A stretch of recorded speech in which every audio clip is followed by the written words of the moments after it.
이제 출애굽기 15장을 이제 한 절씩 제가 이제 살펴보기 원하는데, 지난주에는 제가 하나님을 바라보게 하기 위한 여러 가지 얘기를 하다 보니까 조금 어려워진 것 같았습니다. 그래서 정말 중요한 부분이 많은데 이것을 놓친 것이 많아서 다시 이제 봅니다. 1절을 보시면은 자, 먼저 보기 전에 성경에서 찬양, 노래가 나오는 구절은 출애굽기 15장이 제일 먼저라고 했습니다.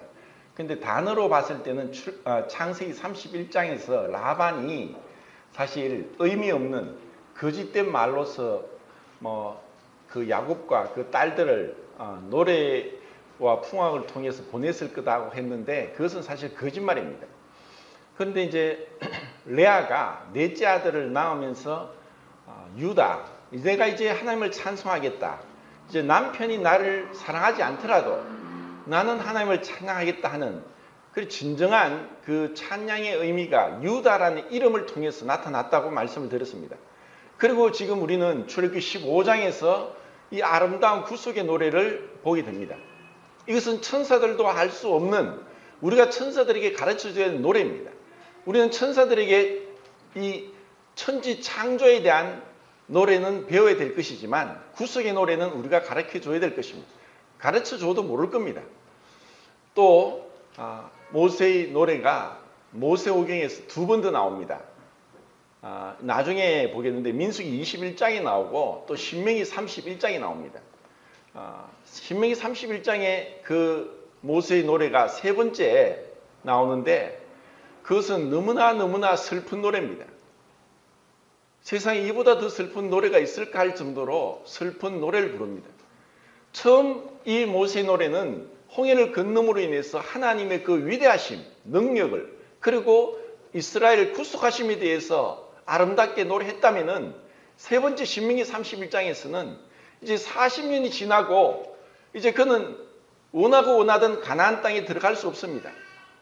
그는 그 가나안 땅을 느보산에서 바라보면서 그 젖과 꿀이 흐르는 약속의 땅을 바라보면서 그는 들어가지 못하지만 하나님의 그 예언의 말씀을 듣고 그것을 백성들에게 노래합니다.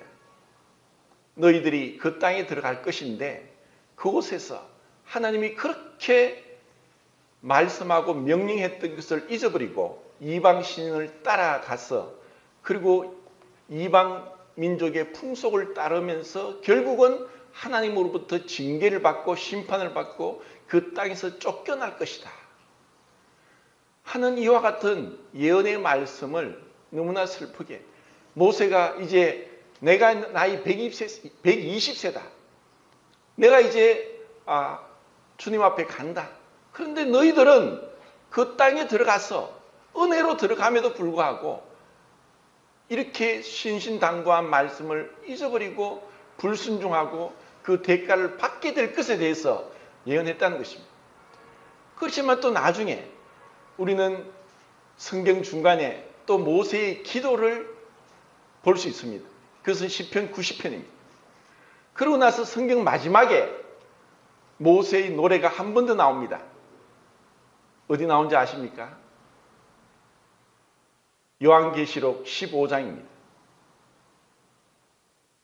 모세의 노래, 모세 어린 양의 노래가 이것은 역사는 반복됩니다. 지금 하나님만이 하실 수 있는 위대한 이 구원을 여기서 우리는 보게 되는데 실질적으로 지금으로부터 3400년 전에 하나님께서는 이스라엘 백성들을 애굽에서 탈출시키고 구원하셨습니다. 그와 같은 장면이 이제 곧 이 세상의 마지막에 이 세상에 흩어져 있던 유대인들을 모아서 그들을 그 아브라함과 이삭과 야곱에게 약속했던 그 약속의 땅, 그것은 바로 가나안 땅이 아니라 이 땅에 에덴 동산 같은 천년 왕국의 축복을 유대인들에게 주시기 위해서 이 세상에 대한 심판을 하시고 그 하나님의 진노가 퍼부어지는 가운데 하나님은 유대인들을 구원하셔서 천년 왕국에 이끌어 갑니다. 그 노래를 요한계시록 15장에서 우리는 마지막으로 볼 수 있습니다. 자, 하나님은 얼마나 위대하신 분인가. 시간과 공간을 초월하고 계시고 역사를 주관하고 계시고 모든 것을 알고 계시고 그리고 모든 것을 공의로운 심판을 행하시는, 그러면서 한편으로는 구원하시는 그 놀라운 구원의 하나님을 우리는 여기서 볼 수 있습니다. 자, 1절입니다. 읽겠습니다. 시작.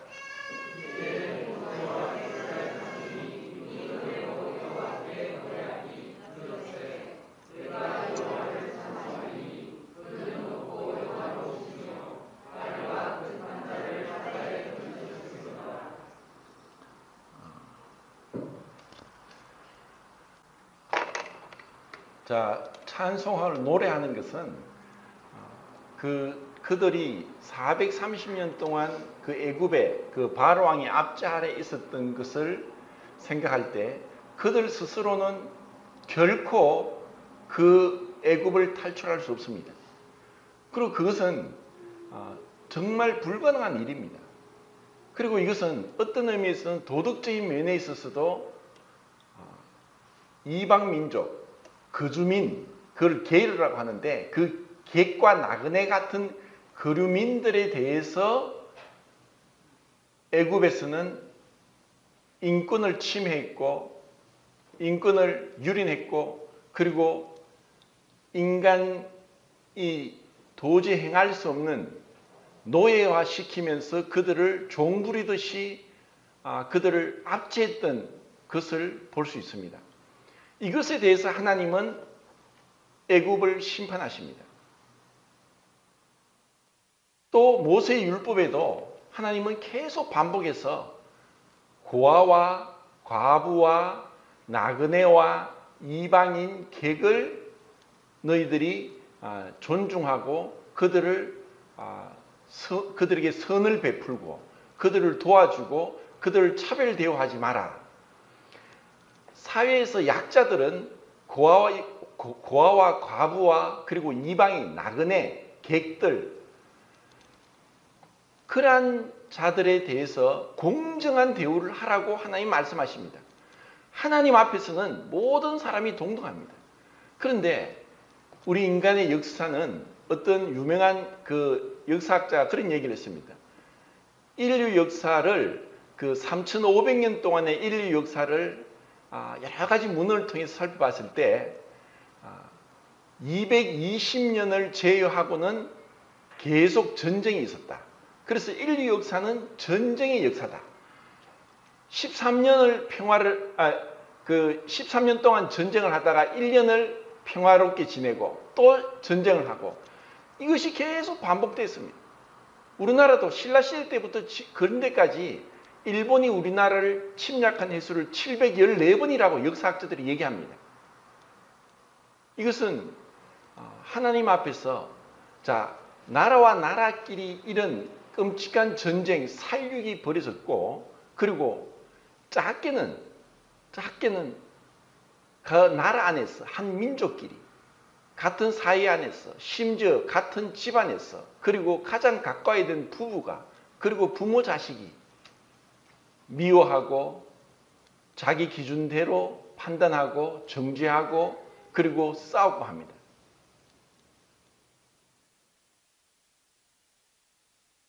이 애굽의 바로 왕의 이 강력한 그 권세, 그것을 우리는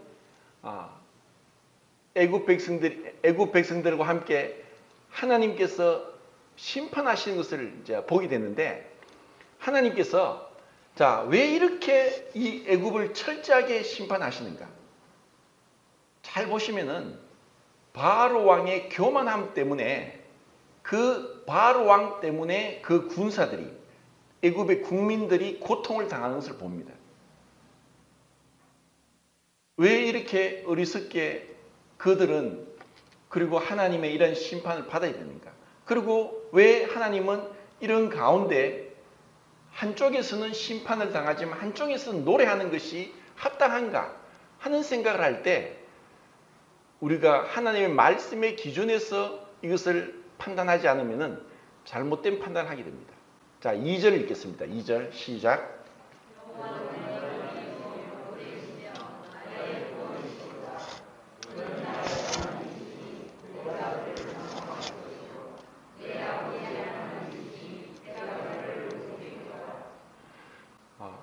하나님은 나의 힘이다, 노래다, 구원이시고 나의 하나님이시다. 그리고 내 아버지 하나님. 자, 이것은 이스라엘 백성들이 내 아버지라고 하는 것은 바로의 아버지도 될 수 있지만 할아버지도 될 수 있고 정조 고조 할아버지도 될 수 있습니다. 자, 여기서 모세의 아버지는 누굽니까? 아므람이죠. 어머니는 요게벳입니다. 자, 세상에 뭐 연예인이나 가수 이름은 몰라도 됩니다. 그런데 모세의 아버지는 아므람이고 어머니 요게벳입니다. 그럼 아므람의 아버지는 누구였습니까? 고핫입니다. 고핫의 아버지는 레이입니다. 레이의 아버지는 야곱이고 야곱의 아버지는 이삭이고 그리고 그 아버지는 아브라함입니다. 그래서 아브라함, 이삭, 야곱, 레이, 고핫, 아므람, 또 아론과 모세, 미리암. 자, 이것은 믿음의 계보고 그리고 실질적인 혈육의 그 족보를 우리는 볼 수 있는데 이것은 내 아버지 하나님. 자, 여기서 모세가 얘기하는 것은 특별하게 아브라함과 이삭과 야곱이 맺은 하나님과의 그 무조건적이고 그 은혜로운 평무계약을 얘기합니다. 하나님께서 내가 하겠다, 내가 하겠다. 일방적으로 어떠한 조건도 없이 약속을 하셨습니다. 이것을 바라보는 것입니다. 이것이 믿음입니다. 이것은 놀라운 것입니다. 어떻게 조건 없는 계약이 있느냐? 하나님은 이스라엘 백성들에게 그렇게 무조건적인 은혜 계약을 맺으셨습니다. 우리도 사실 은혜 계약을 안에 들어왔죠. 그 은혜 계약은 무슨 계약입니까? 예수 그리스도의 피로 맺은 새 언약, 은혜 계약입니다. 그 예수 그리스도의 피를 믿는 자에게는 무조건적인 은혜가 주어집니다. 이것은 너무나 놀라운 것입니다. 차별이 없습니다. 이것을 발견하는 것입니다. 우리가 이것을 알게 될 때 우리는 확신 가운데 그리고 그 은혜 가운데 계속 거할 수 있습니다. 자, 3절부터 5절까지 읽겠습니다. 시작.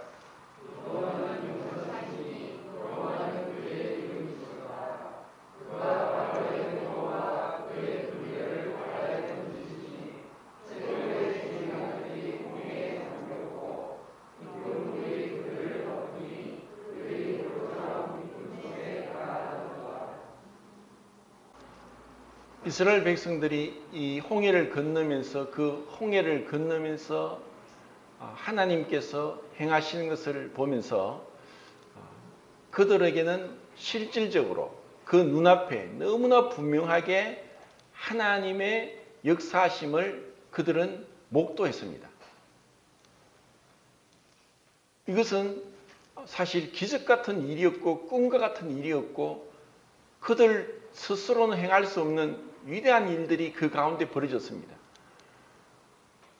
그래서 그들은 이렇게 노래를 하는 것입니다. 이 노래는 이런 경험을 한 자들은 이런 노래를 할 수밖에 없습니다. 하지 않고는 배길 수가 없습니다. 그러면 우리는 어떻습니까? 이스라엘 백성들이 이렇게 기적 같은 탈출을, 해방을 맛보면서 노래를 했다면 우리는 어디에서 탈출했고 어디에서 구원받았고 어디로부터 해방받았습니까? 우리의 구원이란 말은 장소의 이동을 얘기합니다. 죄로부터의 구원입니다. 그리고 사망으로부터의 구원이고 심판으로부터 구원이고 지옥으로부터 구원이고 사탄으로부터 구원입니다. 그것은 우리 힘으로 어떠한 사람도 어떤 누구도 그 일을 할 수 없습니다. 인간 중에 힘이 가장 세었던 삼손조차도 불가능한 일입니다. 인간 중에 가장 지혜로웠던 솔로몬조차도 자기 힘으로는 불가능한 것입니다. 그리고 인간으로서 전쟁에서 한 번도 패한 적이 없는 다윗조차도 불가능한 것입니다.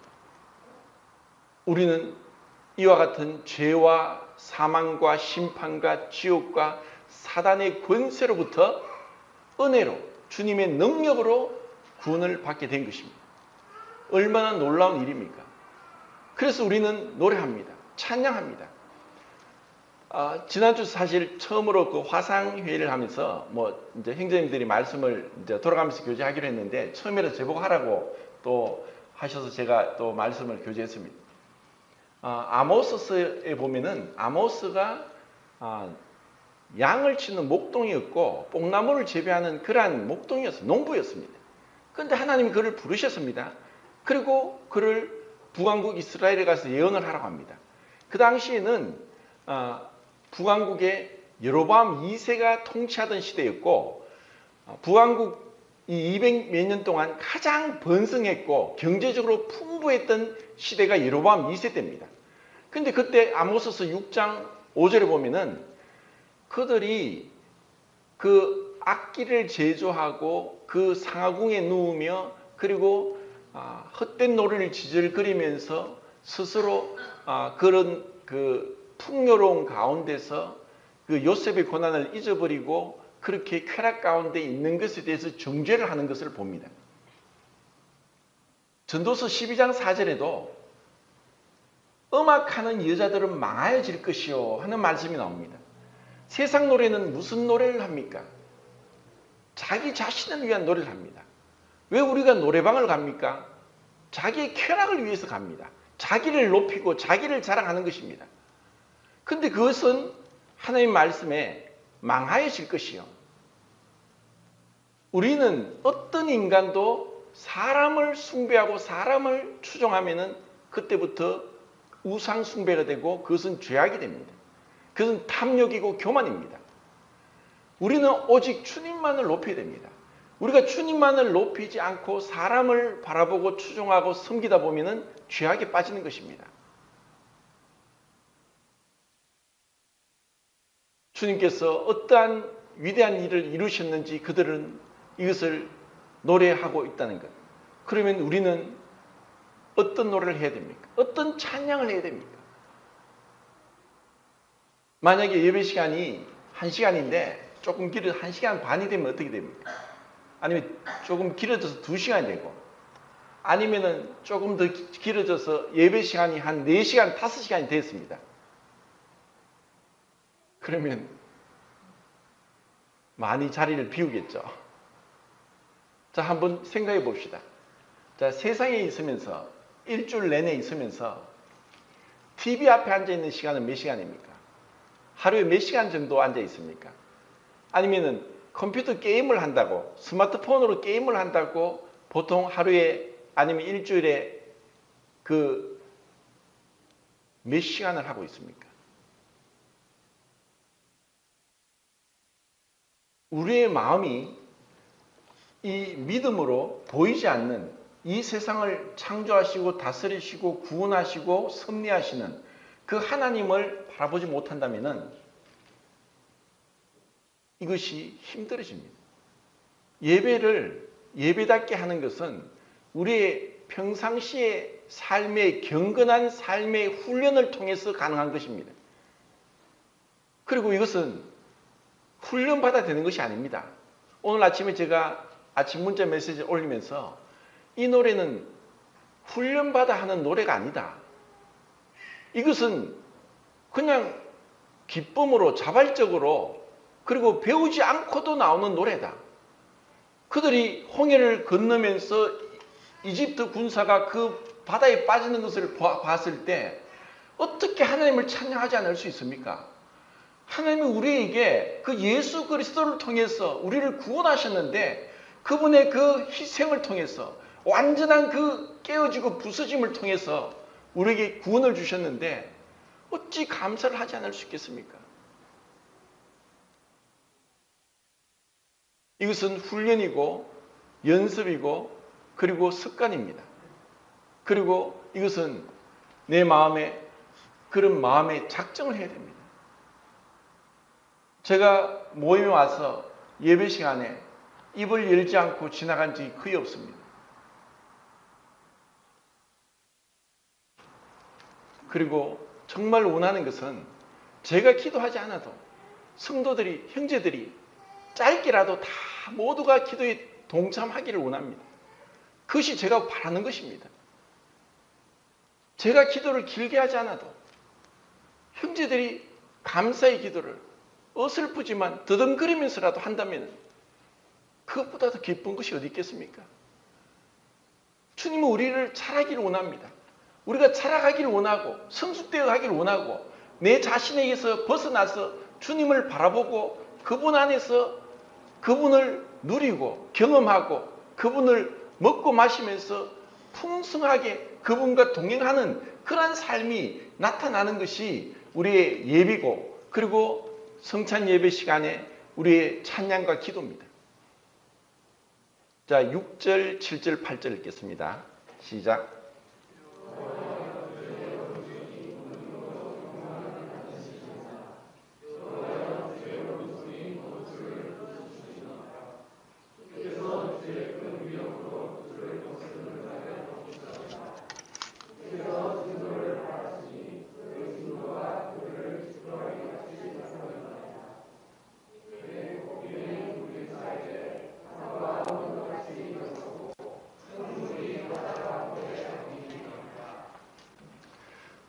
지금 여기서 노래하는 것은 계시록 15장에 있는 것과 이제 비슷한데, 자, 하나님께서 심판하시는 것은 그분의 거룩한 분노입니다.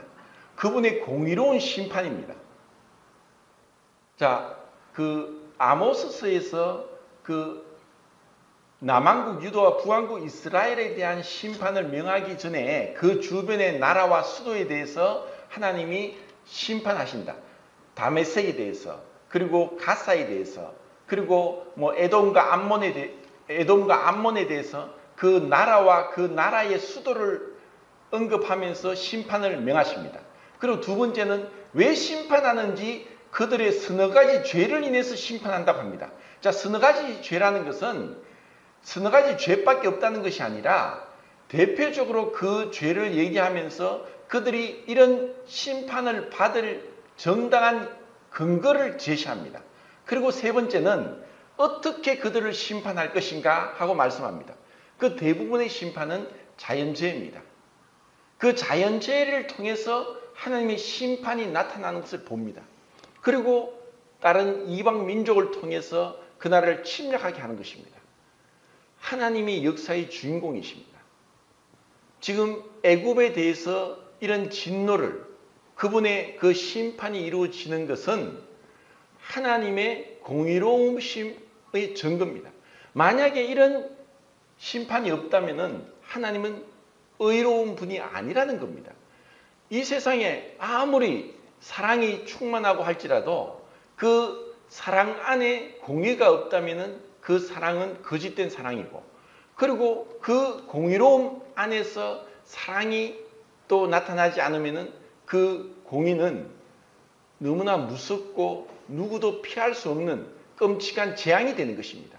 그래서 율법은 모세로 말미암아 왔지만 은혜와 진리는 예수 그리스도로 말미암아 왔다. 그래서 우리는 이 은혜를 먼저 언급했던 것을 우리는 기억해야 됩니다. 은혜와 진리가 예수 그리스도로 인해서 우리가 그 은혜와 진리가 어떻게 만족될 수 있었습니까? 그래서 나중에 또 나옵니다. 어떻게 그것이 가능한가? 자, 9절을 보겠습니다. 시작.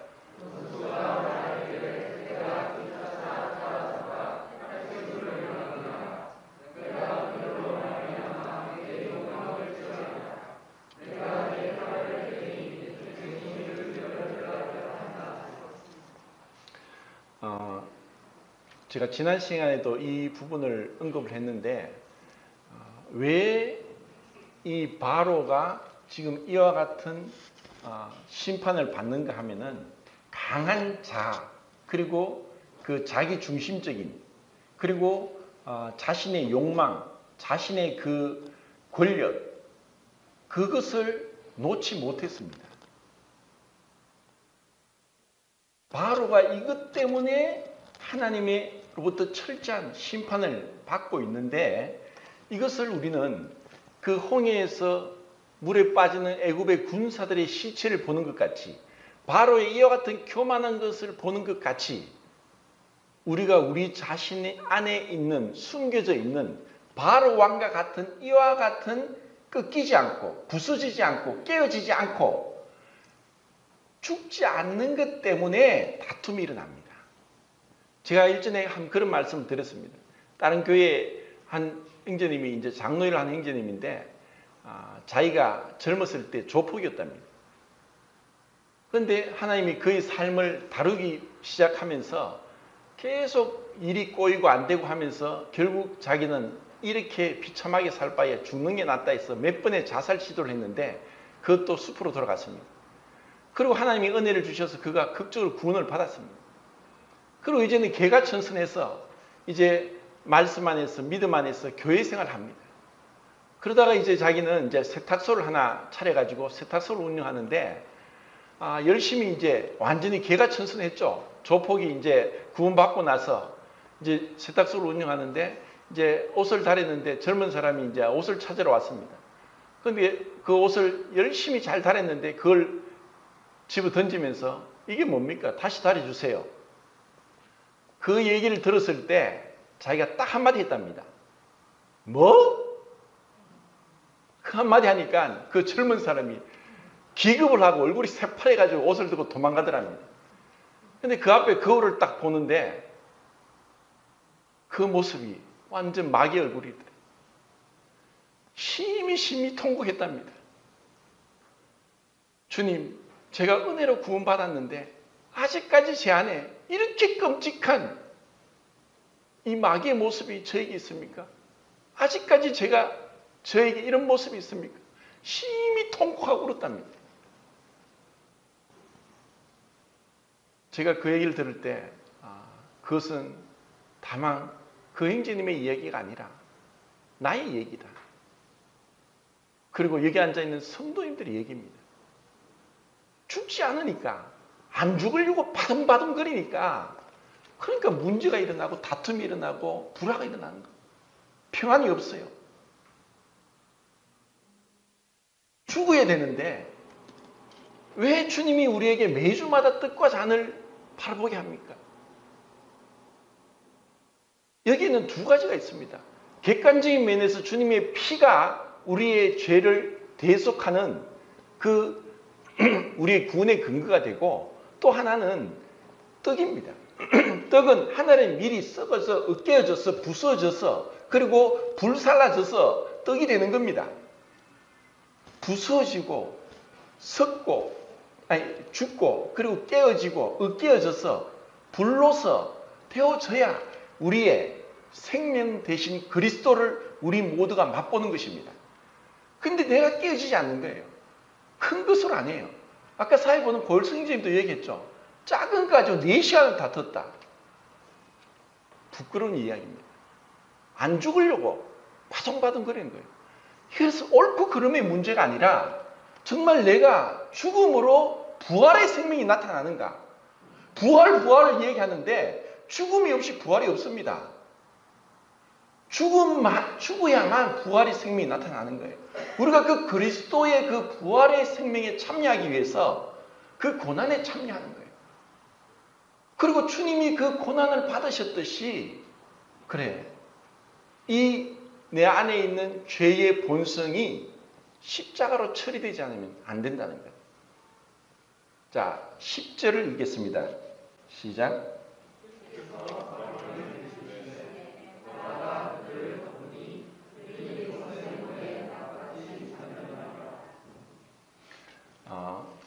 자, 바람.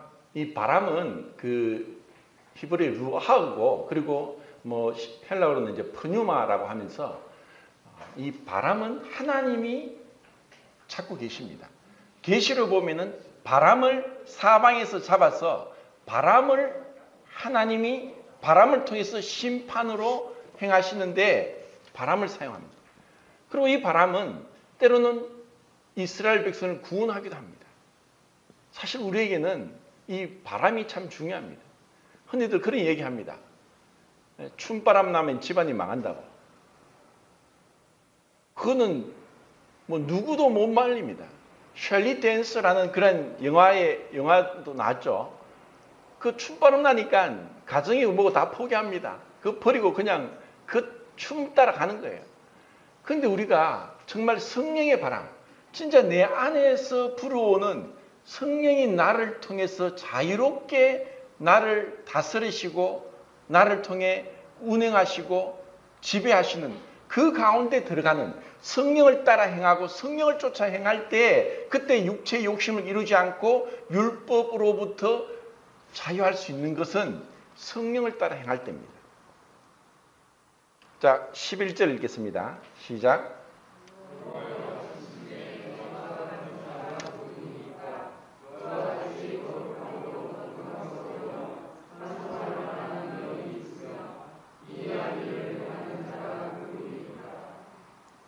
자, 12절입니다. 15절까지 읽겠습니다. 시작.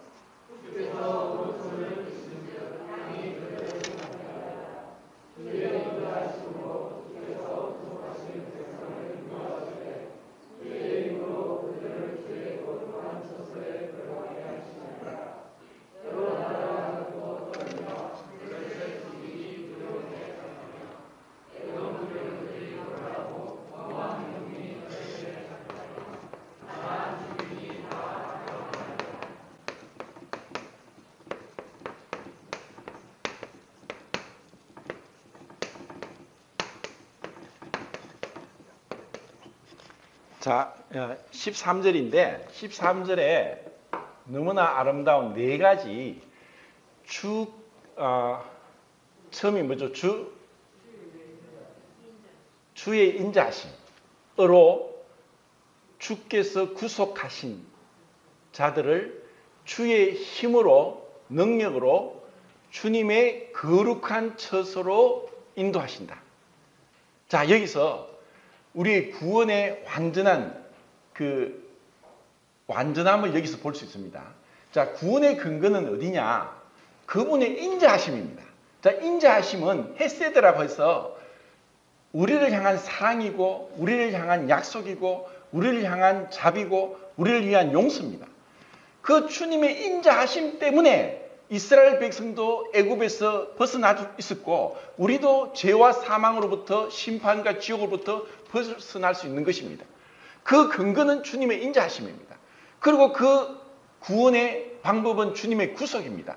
그 구속은 지금 이스라엘 백성은 두 가지로 나옵니다. 첫 번째는 어린 양의 피를 그 임방과 좌우 설주에 바르는 것이고 그리고 홍해를 가르게 해서 애굽 군사와 바로 왕을 완전히 따돌리고 그들을 수장시키는 것입니다.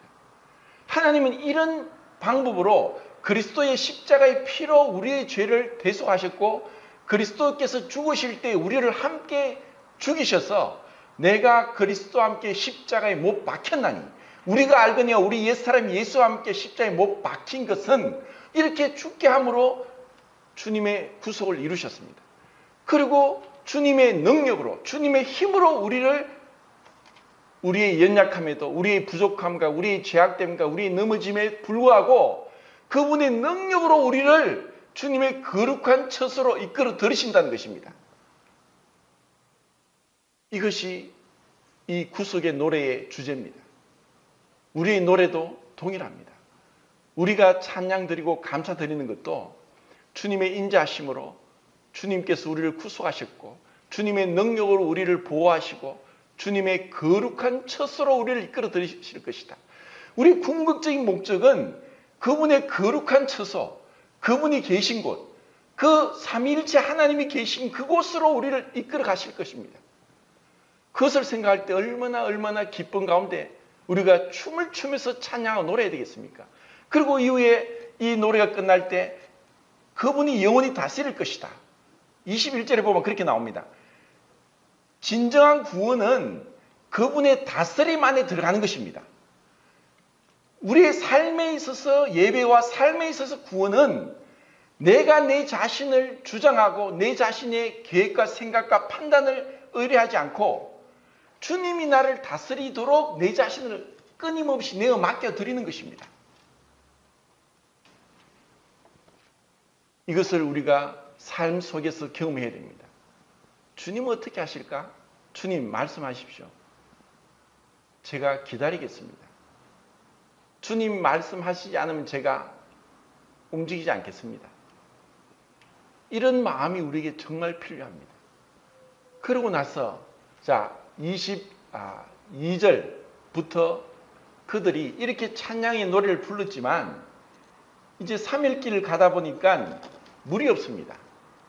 자, 물이 없어서 그들이 또 무엇을 했습니까? 금방 바로 며칠 전에 찬양하고 춤추고 노래했습니다.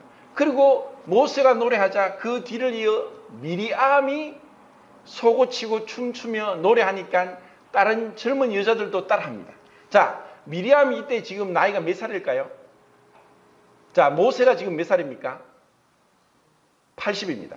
아론이 몇 살입니까? 83세입니다. 자, 모세가 태어났을 때 그 어린 아기를 그 애굽의 공주에 가서 젖먹인 그 여인을 데려가서 젖먹이 할까요? 할 정도의 얘기를 하려고 하면은 적어도 한 10살은 돼야 됩니다. 그러면 지금 미리암의 나이는 적어도 90세는 되지 않았을까 추정합니다. 적어도 84세 이상은 되었고 90세 정도 됐습니다. 그래서 찬양하는 데 있어서는 나이에 상관없습니다. 모치님들 나이 많다고 아이고 나는 찬양 안 하겠다 하지 마십시오. 미리암도 했는데 내가 왜 못해? 하십시오. 디모데전서 3장 11절에 보면은 늙은 여자로는 참소하지 말며 찬양하지 않으면 뭐합니까? 참소합니다. 그냥 하겠습니까? 살아온 경륜이 있고 경험이 있고 또 보는 눈이 있고 하니까 이것저것 얘기하다 보면은 그것이 비방이 되고 참소가 되고 후욕이 되고 판단이 됩니다. 왜 우리 입술을 그렇게 사용합니까? 찬양하십시오. 찬양. 그러면은 찬양하면 다른 사람도 찬양합니다. 이 교회에서 한쪽에서 찬양하면은 또 다른 사람들 와서 같이 합세할 겁니다. 또 한쪽에서 기도하면은 또 조용하게 같이 떨어져서 기도할 것입니다. 언제 찬양하고 언제 감사하느냐? 식사 때만 감사하는 것이 아니라 범사에 감사하라 했습니다. 자, 그리고 이렇게 3일 만에 물이 없으니까 그들이 불평하고 원망합니다. 자, 동일한 사건 가운데서 지금 완전히 상반된 그런 행동이 나타나는데 이스라엘 백성은 홍해를 건너면서 그들은 기뻐했는데 그 앞에 보면은 가나안 땅의 그 7 족속들이 그 소식을 들었습니다.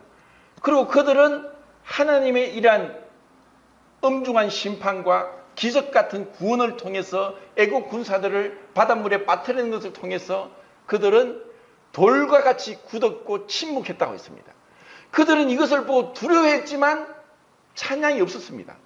그들은 침묵합니다. 왜? 믿음이 없으니까. 믿음이 없으니까 침묵하는 거예요.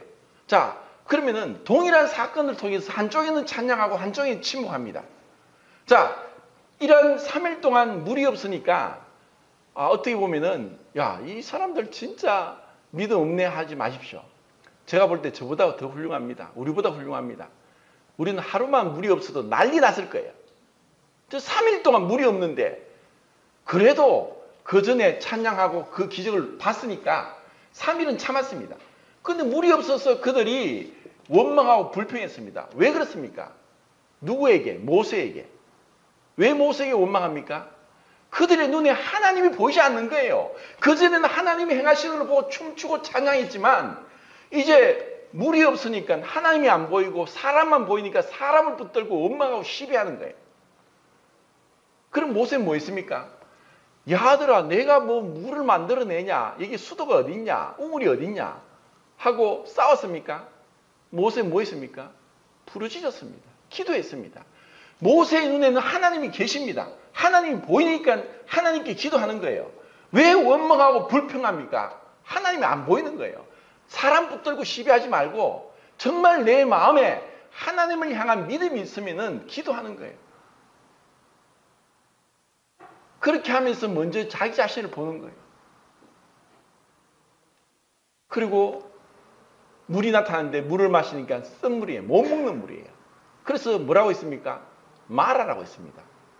왜 마라라고 하느냐? 그 물은 쓴 물이니까 마시지 마라 해서 마라라고 합니다. 마라는 여기만 있는 게 아니라 어디나 있습니다. 에덴 동산에서도 먹지 마라 그랬죠. 지금도 하지 마라, 가지 마라, 만지지 마라, 불평하지 마라. 자, 어떻게 보면 우리 인생은 마라의 연속입니다. 이것도 하지 마라, 저것도 하지 마라. 어떻게 보면 이것은 쓴 물, 고통뿐인 인생, 수고와 슬픔뿐인 인생, 이것이 해결되면 또 다른 문제가 일어납니다. 끊임없는 문제의 연속이라는 것을 이 마라가 얘기해 줍니다. 그럼 이 마라에서 그 물을 먹어야 되는데 못 마시니까, 써서 못 마시니까 하나님께 기도하니까 하나님이 기다려 계셨죠. 그들이 원망하고 불평할 때는 하나님이 응답하지 않았습니다. 근데 모세가 부르짖으니까 사람을 따라 시비하고 다투지 않고 하나님께 부르짖으니까 하나님이 한 나무를 지시했습니다.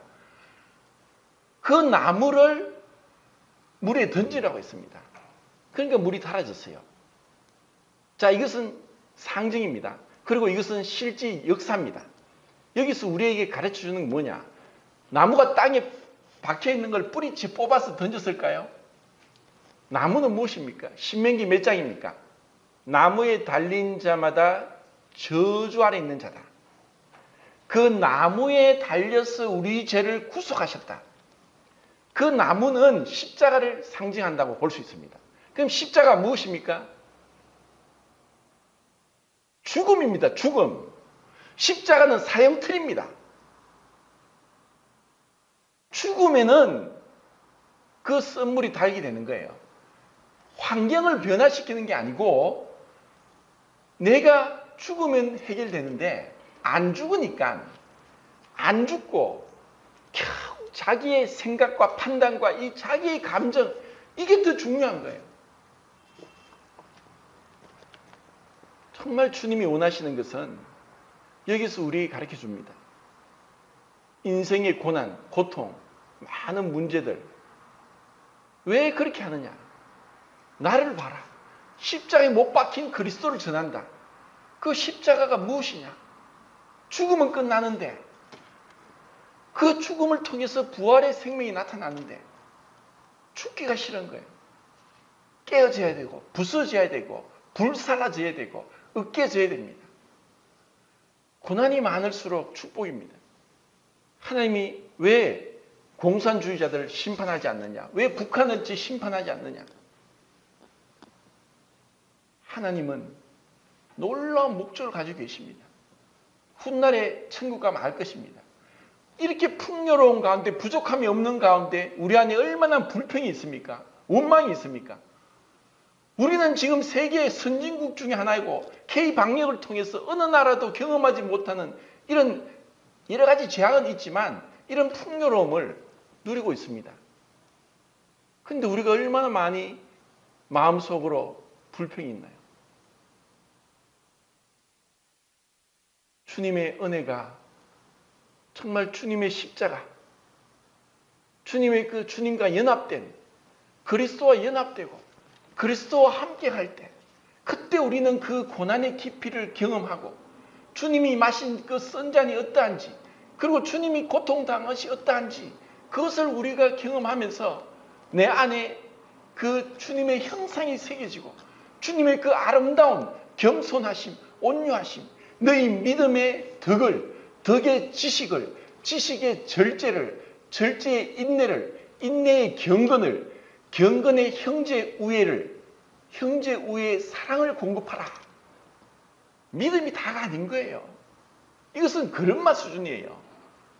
여기서 자라가는 거예요. 그 자라가는 것은 이 덕과 지식과 절제와 인내와 경건과 형제 우애의 사랑, 궁극적으로 사랑인 거예요. 그럼 궁극적으로 내가 사랑하지 못하고 품어주지 못하면은 우리 마음에 내가 1만 달란트 빚진 것을 탕감받았어요. 근데 100데나리온 빚진 자를 목을 잡고 갚으라고 하는 것이 우리 인생이에요. 내가 어떤 용서를 받았느냐? 이 거울을 통해 그 형제님이 정말 내 안에 끔찍한 자기 모습을 보는 것처럼 우리가 그 모습을 보는 거예요. 주님, 이 예배를 통해서 주님, 나 자신도 나를 용납할 수 없습니다. 나는 도저히 내가 이렇게까지 추악한 자인지 몰랐습니다. 근데 주님이 왜 이 같은 자를 위해서 죽으셨습니까? 도저히 이해가 안 됩니다.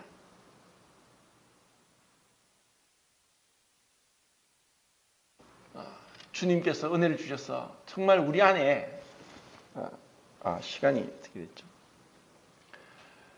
우리 안에 이 주님이 우리를 다스리는 18절 읽겠습니다. 시작.